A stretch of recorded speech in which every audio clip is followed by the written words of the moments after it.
Hello dear students, हम इस chapter के 2 लेक्चर कर चुके हैं। ये 3rd लेक्चर है।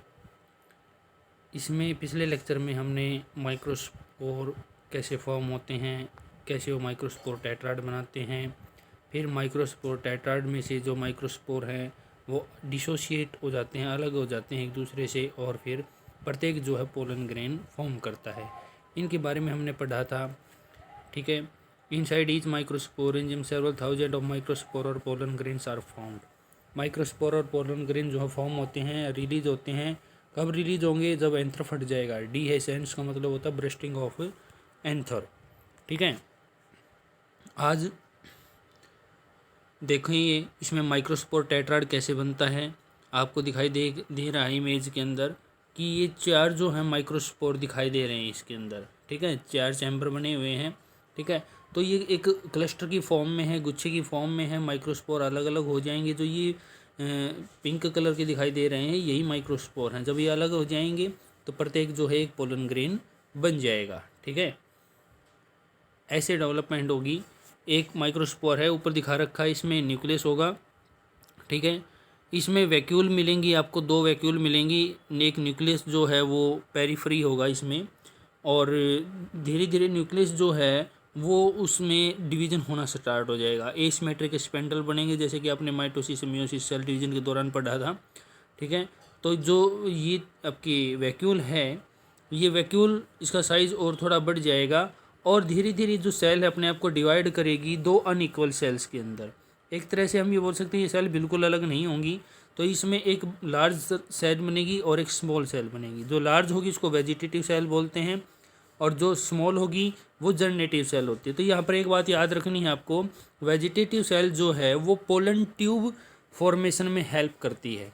ठीक है, जो इसका न्यूक्लियस होगा वो ट्यूब न्यूक्लियस का काम करेगा। जब पोलन ग्रेन स्टिग्मा के ऊपर लैंड करता है तो स्टिग्मा के ऊपर जर्मिनेट होने के बाद वो पोलन ट्यूब फॉर्म करता है। तो वो कोई कहाँ से होगी? वो वेजिटेटिव सेल की वजह से होगी। और जनरेटिव सेल जो है वो 2 मेल गैमीट प्रोड्यूस करता है। जनरेटिव मतलब जनरेट करने वाले। ठीक है, तो 2 मेल गैमीट किससे बनेंगे? वो जनरेटिव सेल से बनेंगे। ठीक है, अब बात करते हैं पोलन ग्रेन की। तो पोलन ग्रेन जो है वो रिप्रेजेंट करता है मेल गैमीटोफाइट को। मेल गैमीटोफाइट का मतलब जो मेल गैमीट को रिप्रेजेंट करता है एक तरह से। ये pollen grains are generally spherical. Pollen grains जो है वो स्फेरिकल होते हैं, measuring about 25 to 50 micrometer in diameter. जो पोलन ग्रेन्स का जो डायमीटर होता है वो 25 से 50 माइक्रोमीटर का होता है। ठीक है, इसमें 2 लेयर होती हैं वाल, 2 लेयर वाल होती हैं। जो इसमें बाहर वाली जो लेयर होती है, आउटर लेयर हम बोल सकते हैं, वो सबसे ज़्यादा हार्ड होती है, और वो उसका नाम है एक्जाइन। क्या नाम है? एक्जाइन। ये स्पोरोपोलेनिन नाम के सब्सटेंस से बनी होती है। जो स्पोरोपोलेनिन सब्सटेंस है ये most of resistant organic material, मतलब जिसको कोई ये इतना रेसिस्टेंट ऑर्गेनिक मटेरियल है कि एनवायरनमेंट कंडीशन जो है इसको डिग्रेड नहीं कर सकती स्पोरोपोलेनिन को। ठीक है, इसमें देखो लिख रखा है it can withstand high temperature and strong acid and alkali. मतलब ये हाई टेम्परेचर में भी डिग्रेड नहीं होता, स्ट्रॉन्ग एसिड का कोई इफेक्ट नहीं होता इसके ऊपर, एल्कलाइन मीडियम का कोई इफेक्ट नहीं होता। और तो और कोई एंजाइम भी ऐसा नहीं है अर्थ पे जो इस पोरोलेनिन को डिग्रेड कर सके, मतलब डिग्रेड मतलब नष्ट कर सके। और यही वजह है कि कई बार जब खुदाई होती है, जैसे कि जो आपके अवशेष मिलते हैं, फॉसिल्स मिलते हैं, तो कई बार पुराने जो प्लांट्स थे उनके पोलन ग्रेन्स फॉसिल्स के रूप में भी मिलते हैं, और वो डिग्रेड हुए नहीं मिलते। वो अब भी वैसी कंडीशन में हैं जैसे वो स्टार्टिंग में थे। क्यों? क्योंकि स्पोरोपोलेनिन की वजह से। ठीक है, pollen grain exine has prominent aperture. Pollen grain ये मत समझना कि जो जो स्पोरोपोलेनिन की जो लेयर बनी हुई है, एक्जाइन जो बनी हुई है, वो पूरी तरह से कंटिन्यूस नहीं होती। वो कंटिन्यूस लेयर नहीं होती उसके पोलन ग्रेन के अंदर। वो जहाँ से एक जगह से एब्सेंट होती है, और जहाँ से वो एब्सेंट होगी उसको हम बोलेंगे जर्मपोर। क्या बोलेंगे? जर्मपोर। अब जो इनर लेयर होती है उसको बोलते हैं इंटाइन। और इंटाइन जो है वो अपने आप को बाहर निकालती है, प्रोट्रूड करती है। कहाँ से? जहाँ से स्पोरुलिन एब्सेंट है। मीन्स हम बोल सकते हैं जर्म पोर से अपने आप को बाहर निकालेगी और एक ट्यूब का रूप ले लेगी, और उसी को हम पोलन ट्यूब बोलते हैं। क्या बोलते हैं उसको? हम पोलन ट्यूब।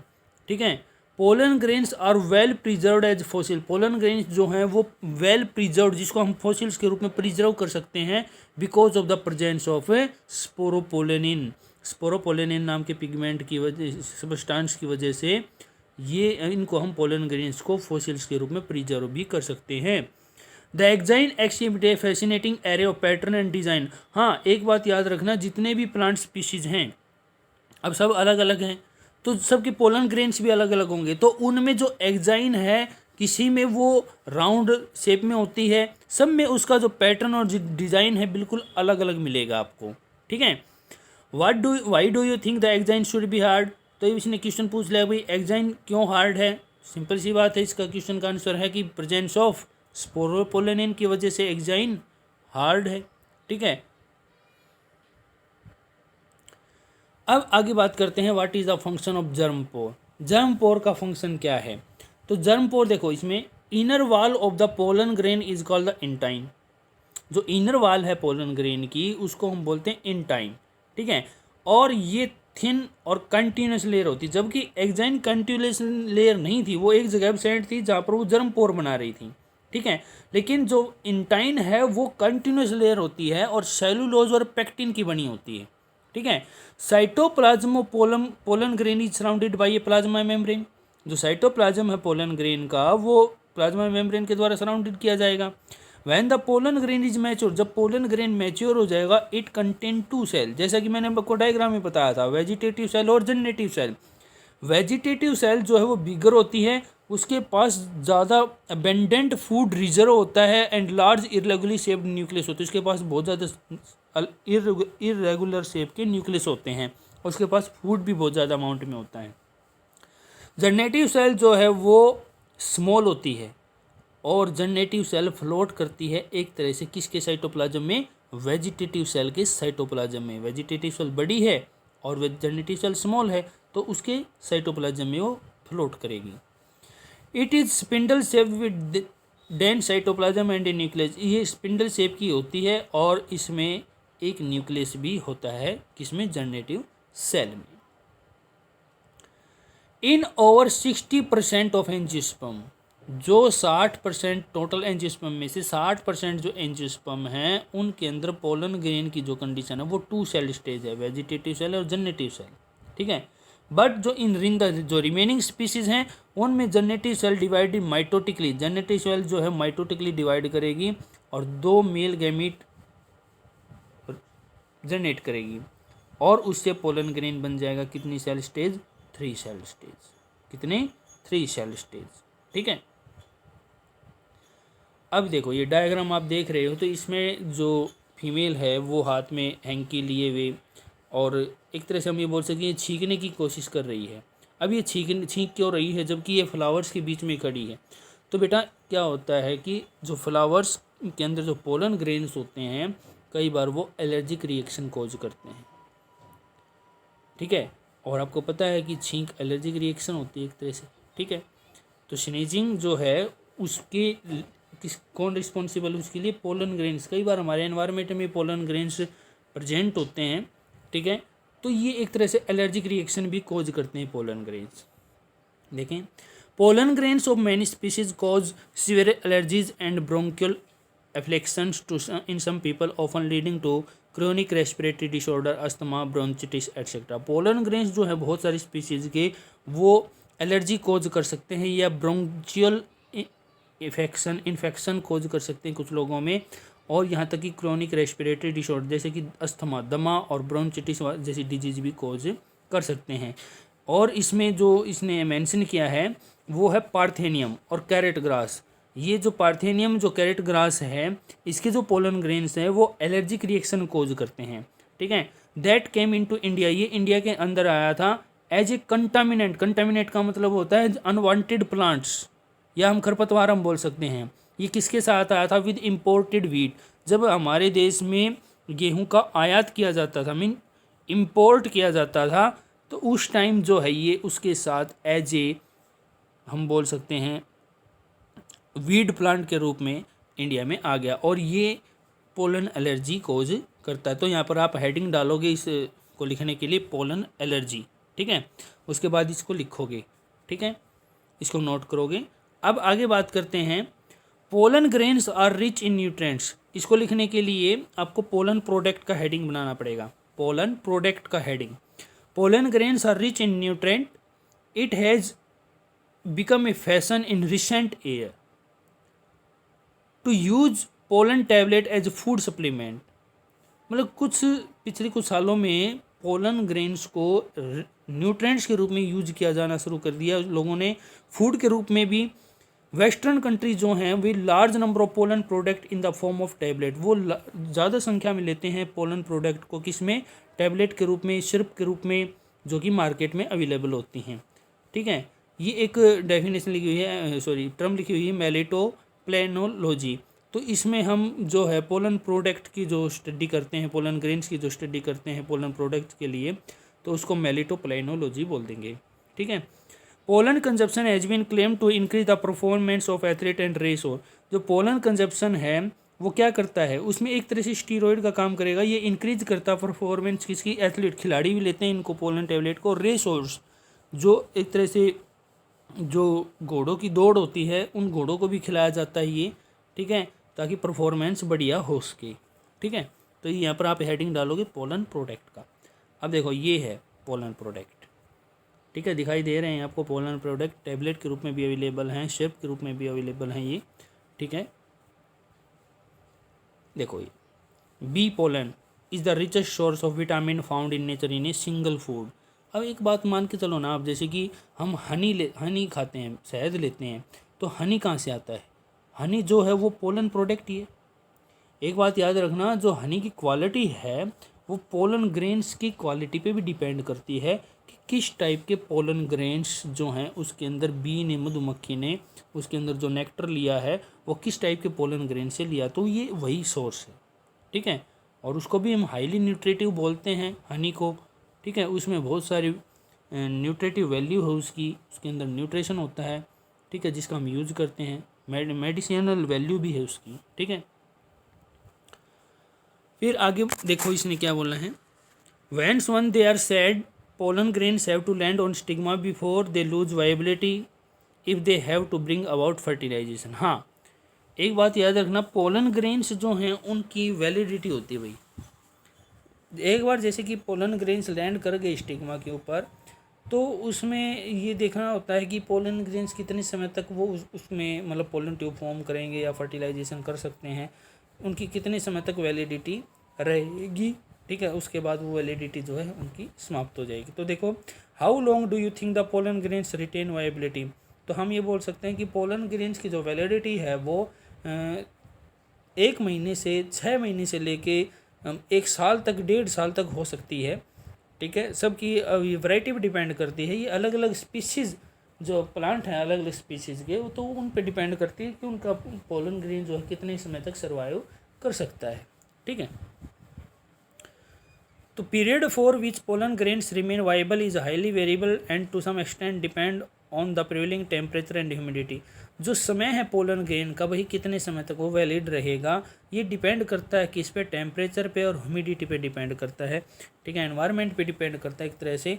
तो अब आगे बात करते हैं, in some cereals such as rice and wheat, चावल और गेहूं में जो पोलन ग्रेन्स है वो उसकी वैलिडिटी होती है with in 30 minutes of their release. जैसे रिलीज हुआ, ठीक है, अगर 30 मिनट तक फर्टिलाइजेशन नहीं हुई स्टिग्मा के ऊपर गिरने के बाद, तो उसकी वैलिडिटी लॉस्ट हो जाएगी। ठीक है, and in some member of Rosaceae, Leguminosae and Solanaceae they maintain viability for months. ये कुछ फैमिली है, रोजेसिए, लेग्यूमिनेसिए, सोलोनेसिए, इन फैमिली के अंदर इनकी वैलिडिटी जो है कई महीनों की होती हैं। और सबसे ज़्यादा यदि हम बात करें तो जिम्नोस्पर्म में जो है वो वैलिडिटी ज़्यादा होती है पोलन ग्रेन्स की। ठीक है,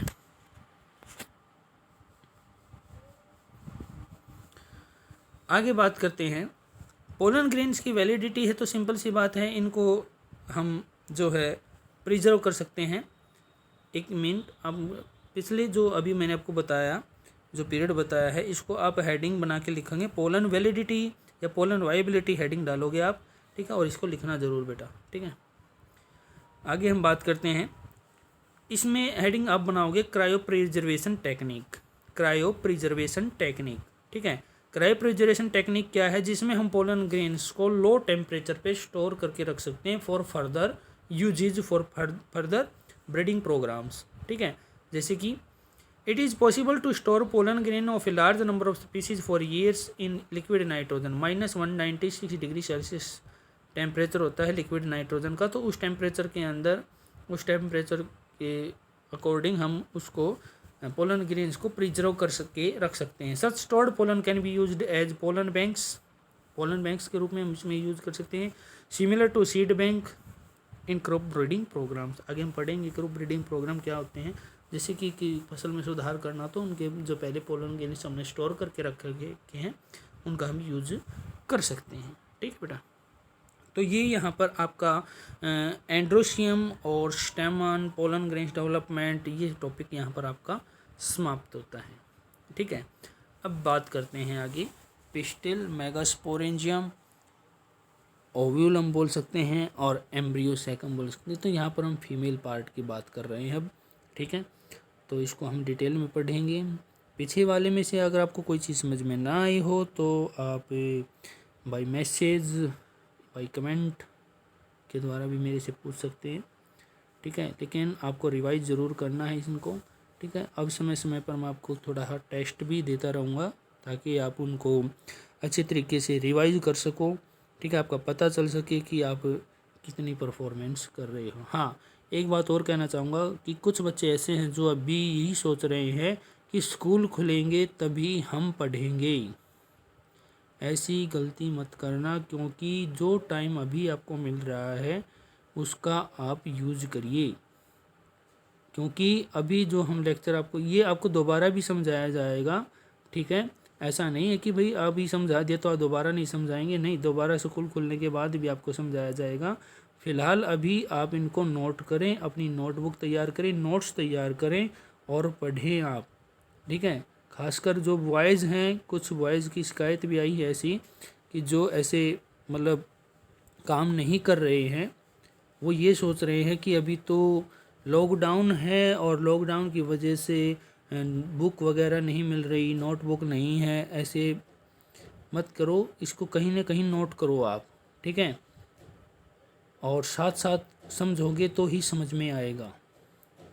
एक बार समझ में नहीं आ रहा तो आप बार बार इस वीडियो को देखो, फिर भी समझ में नहीं आ रहा तो अगर कोई प्रॉब्लम है तो आप कमेंट बॉक्स में या मैसेज के द्वारा मेरे से पूछ सकते हो।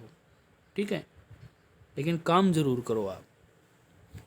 आगे बात करें, चलो हमारे टॉपिक पे आते हैं। आगे बात करते हैं pistil, megasporangium, ovule and embryo sac की। तो gynoecium represent female reproductive part of flower. हमें पता है कि फ्लावर के अंदर जो गाइनोसियम होता है वो फीमेल पार्ट को रिप्रेजेंट करता है।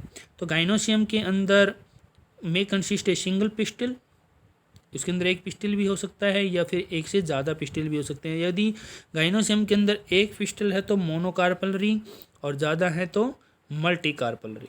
When they are more than one, यदि पिस्टिल एक से ज़्यादा हैं और वो पिस्टिल एक दूसरे से फ्यूज हैं, देन कंडीशन सिनकार्पस।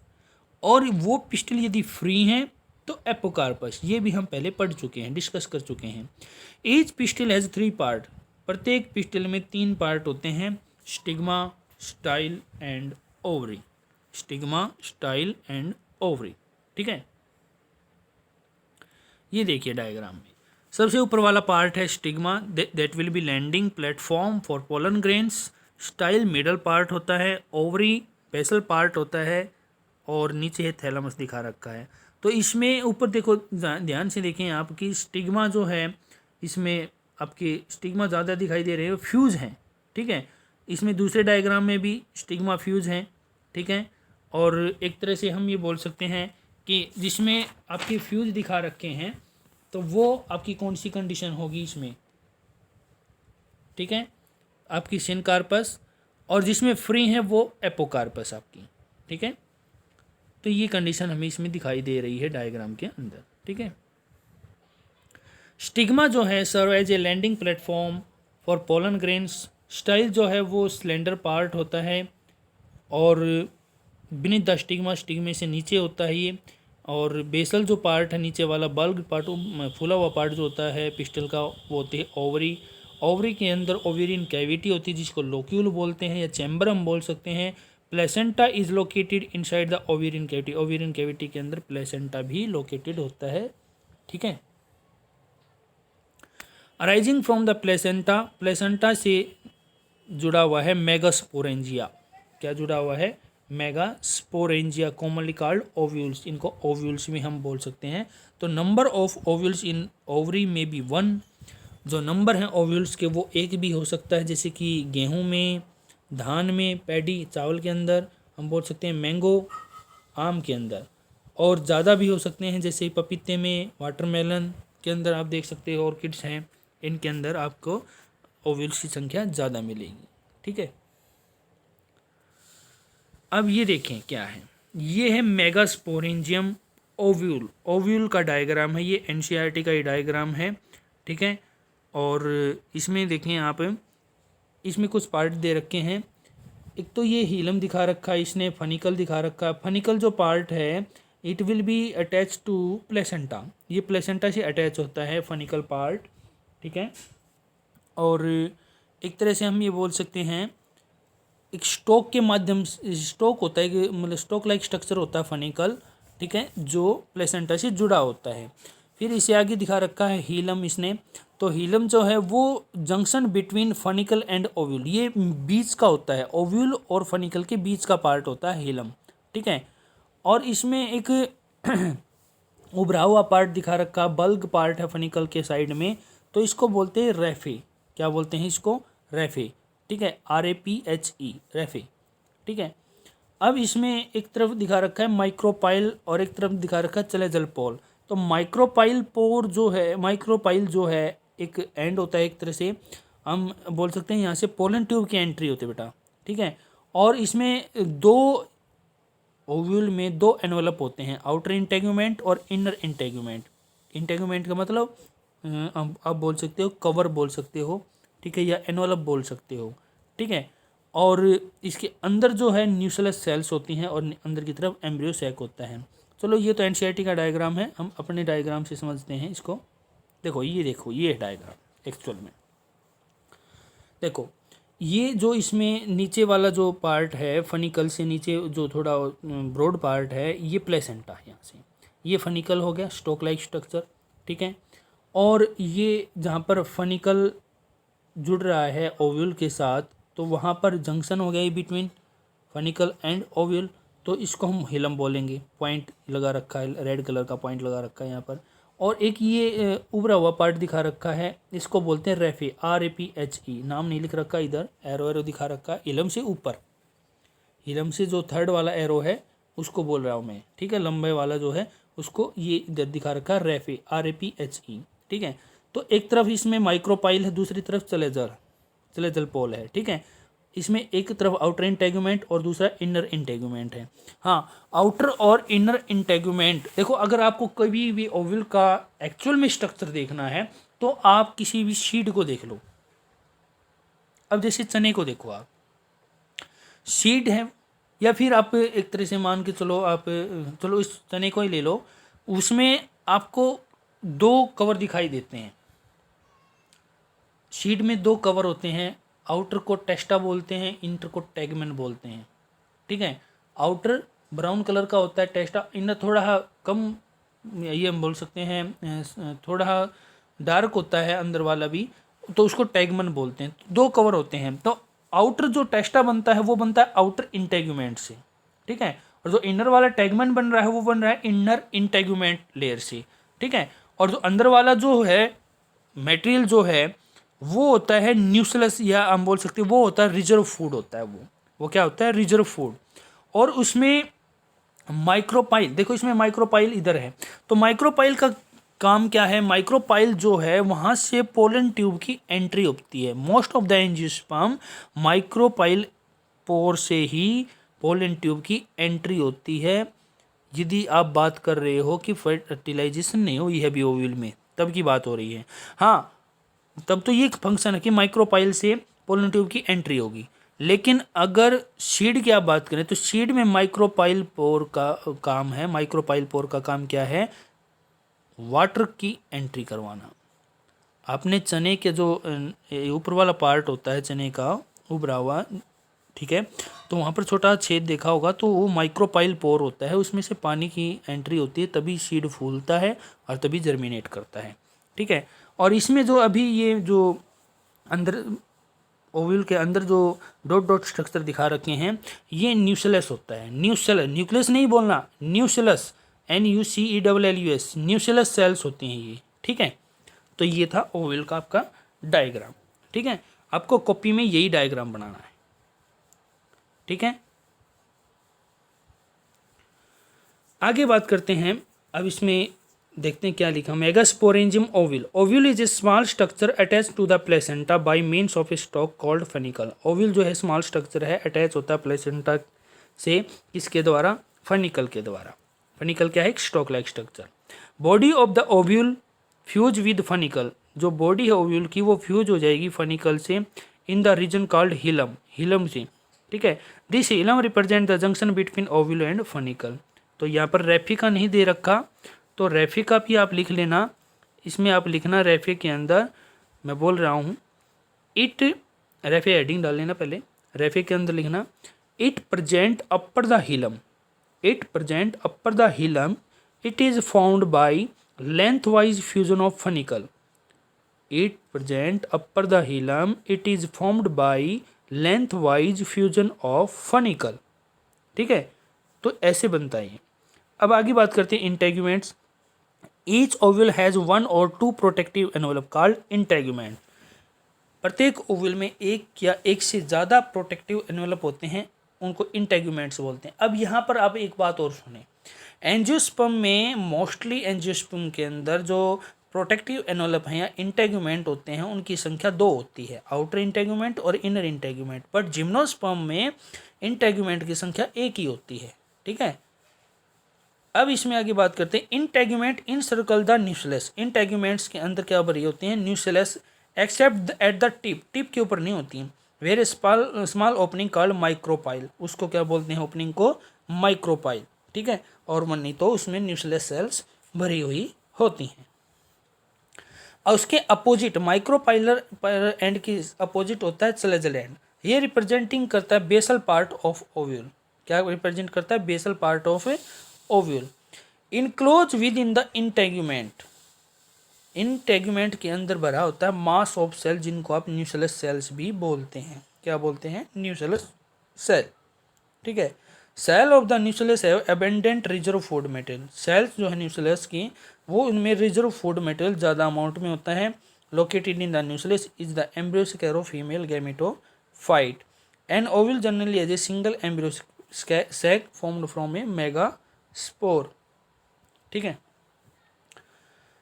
देखो अब इसमें मैं थोड़ा समझाने की कोशिश करता हूँ, ये वही बातें हैं जो अभी बता रहा हूँ आपको। देखो माइक्रोपाइलर एंड से दूसरी तरफ है फ्लैजेल एंड, ठीक है, वो बेसल पार्ट ओव्यूल को रिप्रेजेंट करता है। और जो अभी हमने पीछे डायग्राम देखा था ओव्यूल का, जो हाथ से बना हुआ था, वो एनाट्रोफिस ओव्यूल का है, ठीक है। एंजियोस्पर्म के अंदर ओव्यूल जो है वो एनाट्रोफिस ही होता है, और जो एनसीईआरटी का डायग्राम था वो सीधा एनाट्रोफिस का मतलब उल्टा ओव्यूल, ठीक है। माइक्रोपाइल नीचे की तरफ, बेसल ऊपर की तरफ, ठीक है। तो इसमें देखो जो न्यूक्लियस सेल्स होती हैं वो किन से बनती हैं, मैं आपको 2-3 बातें क्लियर कर रहा हूँ, ठीक है। मेरी बात ध्यान से सुनना आप। देखो हमने जब एंथर की डेवलपमेंट पढ़ रहे थे तो उस टाइम वहाँ पर बात की थी कि एक एपिडर्मिस लेयर होती है, राउंड स्ट्रक्चर होता है, उसके अंदर जो है मेरिस्टेमेटिक सेल भरी हुई होती है, पढ़ी थी हमने बात। तो उसमें जब वो पहले फिर एक क्यूब शेप में आता है और उसके अंदर कॉर्नर पे कुछ मेरिस्टेमेटिक सेल जो हैं आर्किस्पोरियल सेल बन जाती हैं, ये भी बात पढ़ी थी। सेम कंडीशन यहाँ पर होगी। जो इंटेग्यूमेंट्स हैं उनके अंदर का जो पोर्शन है वहाँ पर मेरिस्टेमेटिक सेल भरी हुई होती हैं, ठीक है। और वो मेरिस्टेमेटिक सेल, उनमें से कुछ मेरिस्टेमेटिक सेल्स जो हैं वो चेंज होती हैं आर्किस्पोरियल सेल में। किसमें? आर्किस्पोरियल सेल में, ठीक है।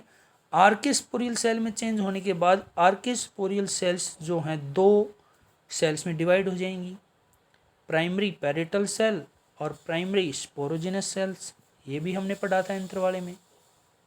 ठीक है, तो यहाँ तक डेवलपमेंट सेम है लगभग। Primary parietal cell, primary sporogenous cells, दो सेल्स में डिवाइड हो गई।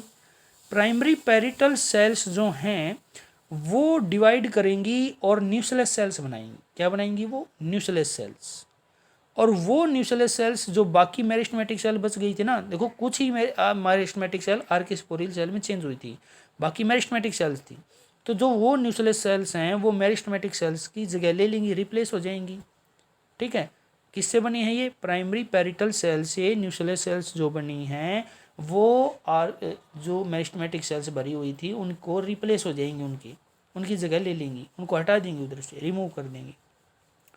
और जो प्राइमरी स्पोरोजेनस सेल्स हैं वो अपने आप को डिवाइड करेगी 4 में। तो क्या बन जाएगा? Megaspore tetrad. ठीक है, मेगास्पोर टेट्राड बन गया।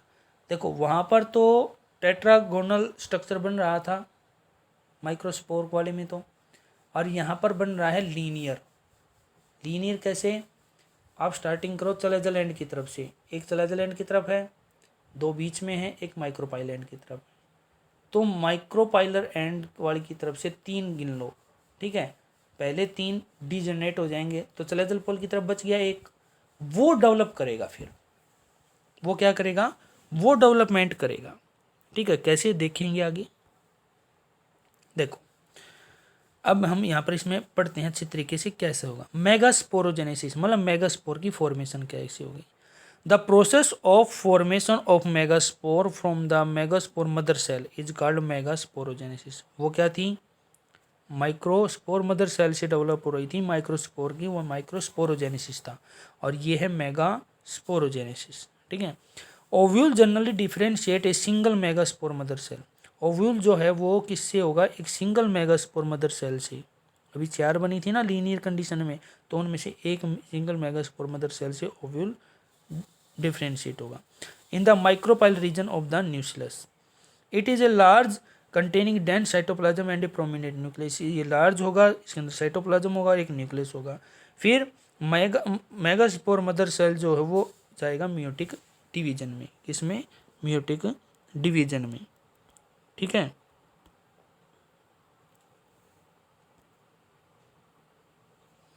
वो जाएगा मियोटिक डिवीजन में। ठीक है, आगे देखें। अभी देखो what is the importance of MMC undergoing meiosis. देखो meiosis result in the production of 4 megaspore. अब देखो यहाँ पर क्या होगा। देखो इसमें तो पोलन ग्रेन वाले में तो टेट्राड बन रहा था, माइक्रोस्पोर टेट्राड, और यहाँ पर मेगास्पोर टेट्राड ही बन रहा है। ये लेकिन 4 बन रहे हैं, लेकिन ये लीनियर कंडीशन में है। ठीक है, तो 1 2 3 4। ठीक है, तो जो नीचे वाले जो 3 हैं वो रिमूव हो जाएंगे, ऊपर चलेजल वाली की जो तरफ है वो बचा रहेगा, 1 मेगास्पोर बचेगा। ठीक है, वही आगे डेवलप होगा इसमें। ठीक है, अब देखो इसमें female gametophyte in A majority of flowering plants one of the megaspore is functional. उसमें केवल एक ही मेगास्पोर फंक्शनल होता है, while the other 3 degenerate, 3 degenerate हो जाएंगी, जो कि मैंने आपको बताया। Only the functional megaspore develop into the female gametophyte embryo sac में डेवलप होगा। The method of embryo sac in formation from A single megaspore is monosporic development. ये कौन सी डेवलपमेंट है? मोनोस्पोरिक डेवलपमेंट है। ठीक है, अब इसमें क्वेश्चन पूछ लिया what will be the ploidy of the cell of the nucleus MMC functional megaspore and female gametophyte. तो यहाँ पर न्यूक्लियस की हमने देखो वो होते हैं diploid condition, meristematic cell diploid है तो उन्हीं से बनी, तो डिप्लॉइड माइटोसिस से बनी वो। ठीक है, और आगे फिर जो मेगास्पोर मदर सेल है वो भी डिप्लॉइड है।